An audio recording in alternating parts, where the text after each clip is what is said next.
Hello, good evening everyone. मैं रवि कुमार एक बार कक्षा 10 के गणित अध्याय समांतर श्रेणी को लेकर आपके सामने हाजिर हुआ हूं। और आज हम समांतर श्रेणी का बेसिक और उससे संबंधित कुछ और प्रश्नों को हल करेंगे। जैसा कि मैंने बोर्ड पे यहाँ एक प्रश्न भी लिखा है, लेकिन प्रश्न को हल करने से पहले आपको मैं बेसिक बताऊंगा कि समांतर श्रेणी में कैसे पद कैसे निकाले जाते हैं। तो आइए आज हम एक सीढ़ी की सहायता से हम सारे पदों के बारे में जानकारी लेते हैं कि पदों के मान कैसे निकाले जाते हैं। तो यहाँ पे जैसे कि आपने देखा होगा कि आपने घर में आपका जीना टाइप से सीढ़ी होती है या वैसे एक सीढ़ी होती है। अगर यहाँ पे हमने एक सीढ़ी का एक फॉर्मेशन मैंने यहाँ बना रखा है, तो यहाँ पे सबसे पहले सीढ़ी में क्या होता है, चढ़ने के लिए। तो चढ़ने के लिए मैंने यहाँ पे एक आपका रैप यहाँ बनाया है, सेकंड आपका यहाँ पे है। यानी कि हर एक रैप में हमने, हर एक सीढ़ी में हमने एक बराबर बराबर का एक गैप दे रखा है। जैसे कि यहाँ पे हमने इसको मैंने बना के दिखा रहा हूँ आपको। तो यहाँ पे आपका नंबर 1, तो यहाँ से हम अब बात करते हैं पदों की। तो सबसे पहले हमारे पास क्या है कि नंबर 1 का मतलब नंबर 1 पहली सीढ़ी है, तो पहली सीढ़ी का मतलब A1। अगर हम बात करें दूसरी सीढ़ी है तो इसका मतलब है A2। अगर तीसरी सीढ़ी है तो इसका मतलब है A3। अगर आगे की अगर हम बात करें तो इसका मतलब हमारे पास है A4। इसके बाद आगे की सीढ़ी है, इसका मतलब है A5। और इसके बाद जो आगे की सीढ़ी है इसका मतलब आपका A6। तो इसका मतलब मैंने बताया था कि सभी सीढ़ियों में जो हमने गैप लिया है, जो अंतर ले रखा है, वो सभी में एक बराबर है। तो इसका मतलब हमारे पास यहाँ पर एक जो गैप है एक सीढ़ी का, वो हमने यहाँ पे डी का अंतर लिया है। तो इनकी सभी सीढ़ियों में जो अंतर है वो डी का एक अंतर मिलेगा, जो हमने यहाँ पे दे रखा है। सभी सीढ़ियों में जो अंतर है वो एक डी है। और जैसे कि मैंने यहाँ पे आपको एक डायग्राम की सहायता से मैं आपको बताना चाह रहा हूँ। यहाँ पे हमारे पास एक पद मैंने लिखे हैं कि पहली सीढ़ी मतलब पहला पद, दूसरी सीढ़ी मतलब दूसरा पद, तीसरी सीढ़ी मतलब तीसरा पद, चौथी सीढ़ी मतलब चौथा पद, पांचवी सीढ़ी मतलब पांचवा पद, छठी सीढ़ी मतलब छठा पद। तो इसका मतलब अगर हम पहले पद की बात करें, A1 की बात करें, तो वहां पे आपकी पहली सीढ़ी है, तो इसको पद के रूप में अगर लिखें, पद का अगर सूत्र लिखें, तो पद के सूत्र में हम यहाँ पे केवल इसको एक ही फॉर्म में लिखते हैं। इनके पहला पद यानी कि जो A1 होता है वो आपका A के बराबर होता है। अगर हम बात करें दूसरे पद की बात यानी कि A2 की बात करें, तो A2 से यानी कि हम पहले कहां पे थे, A पे थे। अब A के बाद हम कहा D का गैप लेके कहां पहुंच गए, नंबर 2 पे। अगर दूसरे पद की बात करेंगे तो यहां से हमें मिलेगा A प्लस डी। दूसरे पद का जो सूत्र होता है हमारे पास A प्लस डी। अब आगे हम तीसरे पद की बात करें तो कॉमन हमारे पास पद में हमने दिखा रखा है कि वो A है, और सभी में हमारे पास क्या है, D का एक गैप है। तो यहाँ से हम बात करें तीसरे पद की, तो A प्लस कितने D हमने यहाँ पे क्रॉस कर चुके हैं, कितने D का गैप हम क्रॉस कर चुके हैं, 2D। तो इसका मतलब, इसका जो मतलब आंसर आ गया 2D। यानी कि तीसरे पद का जो सूत्र हमें मिला, यहाँ से कितना है हमारे पास A प्लस 2D। और हम चौथे पद की बात करें तो हमने तीन प्रकार के तीन गैपों को हमने क्रॉस किया है, इसका मतलब 3D को क्रॉस करेंगे तो इसका मतलब आपका 3D। अगर हम पांचवे की बात करें तो यहाँ पे आपका मिलेगा A प्लस 1 2 3 4 यानी कि 4D। तो यहाँ पे मिलेगा आपका 4D। अगर हम 6 की बात करें तो यहाँ पे A आपका रहेगा प्लस आपने 1 2 3 4 5D हमने यहाँ पे क्रॉस किया है, तो यानी कि 5D। तो यहाँ पे हमें सीढ़ी वाइज यानी कि पद का अगर फॉर्मूला बात करें, पहला पद अगर हम बात करें तो पहले पद का सूत्र होता है जिसको प्रथम पद के नाम से भी जाना जाता है। प्रथम पद का जो सूत्र हमारे पास वो A है। और दूसरा पद यानी कि द्वितीय पद की अगर बात करें तो वहां पे हमारे पास सूत्र मिलता है A प्लस डी।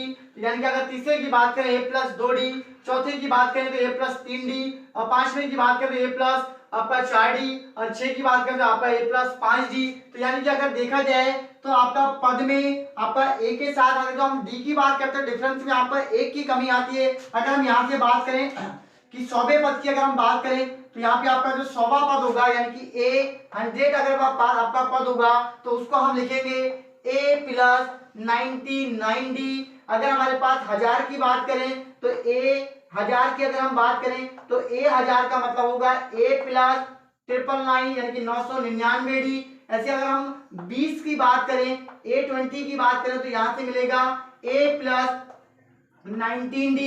तो यहाँ से अगर हम कोई भी सूत्र, अगर हम पद का कोई भी सूत्र निकाले तो वहां पे आप D में एक कम करके लिखेंगे A के साथ। जो भी आपने पद पूछा होगा उस पद में D में एक कम करके लिखेंगे। जैसे अगर मैंने लिखा यहाँ पे हम पूछे A10 का मान पूछे तो A10 का जो मान होगा तो A हमारे पास पद रहेगा, प्लस जो D में हम लिखेंगे वो यहाँ से एक कम करके यानी कि 9D लिखेंगे।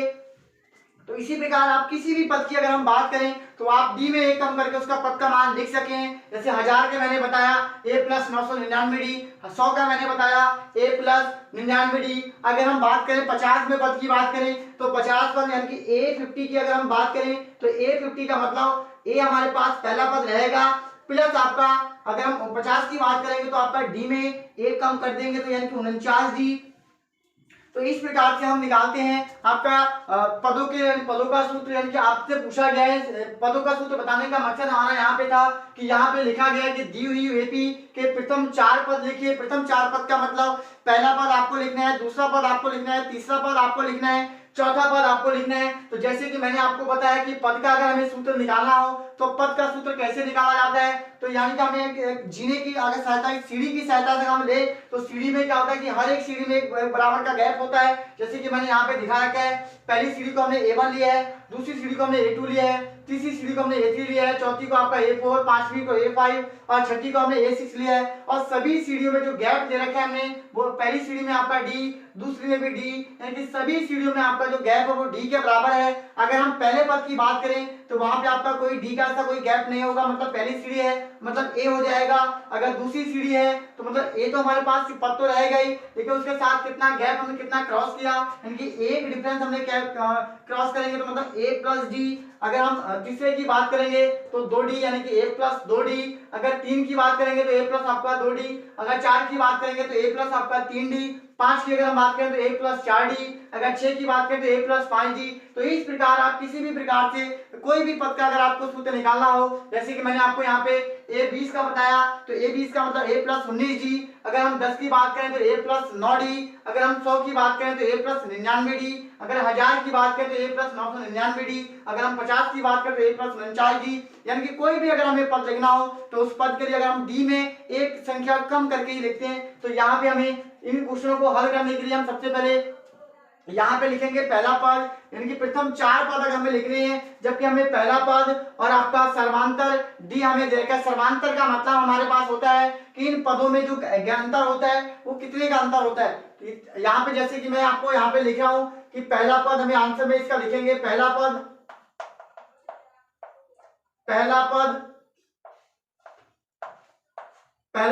इसका मतलब होता है कि A1 बोलते हैं पहले पद को, और A1 का सूत्र होता है आपका A। अगर हम बात करें दूसरे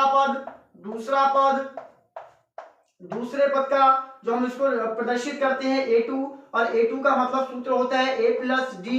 इसी प्रकार आपका तीसरा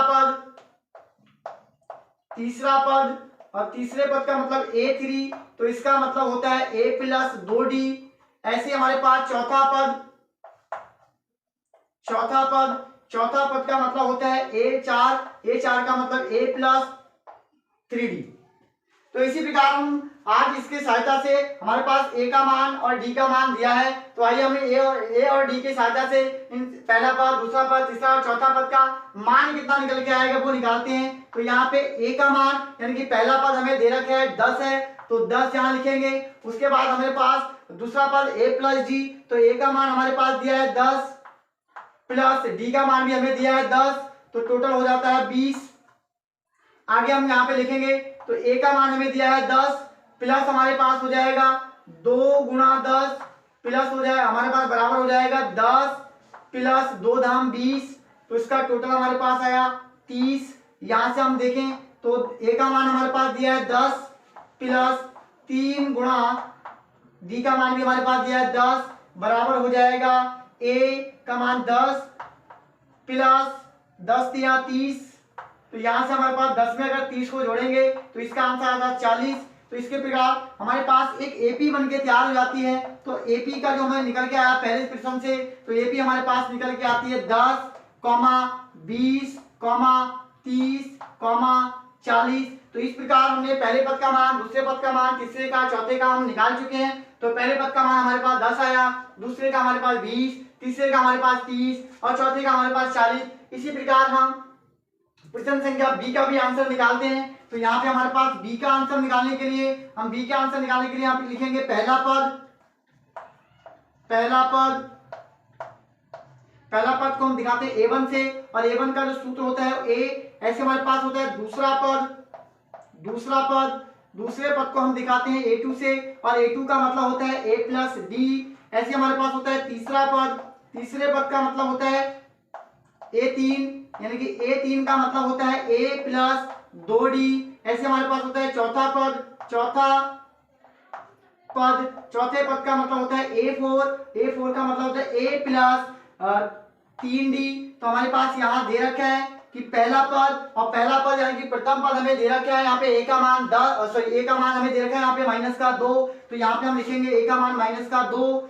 इसी प्रकार हमारे पास दूसरा पद यानी कि a प्लस डी, तो a प्लस डी का मतलब हमारे पास -2, a प्लस डी का मतलब -2, बीच में प्लस, और प्लस के बाद डी का जो अंतर हमें दे रखा है वो आपको 0। अगर हम 0 में से अगर 2 जोड़ेंगे या जो घटाएंगे तो हमारे पास आंसर मिलेगा सेम आपका -2। इसी प्रकार हमारे पास यहाँ से मिलेगा -2 प्लस 2 गुना 0, और 0 की गुणा आप किसी से भी करो उसका आंसर हमें मिलता है 0। तो इसी प्रकार इसका भी आंसर हमें मिलेगा -2 प्लस 0, आंसर इसे यहाँ पे भी हमें मिलेगा -2। इसी प्रकार यहाँ पे हम देखें तो यहाँ पे हमारे पास होगा -2 प्लस 3 गुना 0, और आपका बराबर हमारे पास मिलेगा -2। और इसी प्रकार हमने देखा था कि 0 की गुणा किसी भी नंबर से होती है तो उसका आंसर आता है हमारे पास 0। तो 3 की गुणा अगर 0 से करेंगे तो आंसर होगा 0, यानी कि प्लस का 0। तो यहाँ से हमें मिलता है -2। तो इसकी जो एपी हमें बनके तैयार होती है, एपी यानी कि समांतर श्रेणी यहाँ से जो तैयार होगी बनके, तो उसका आंसर हमारे पास हर एक पद में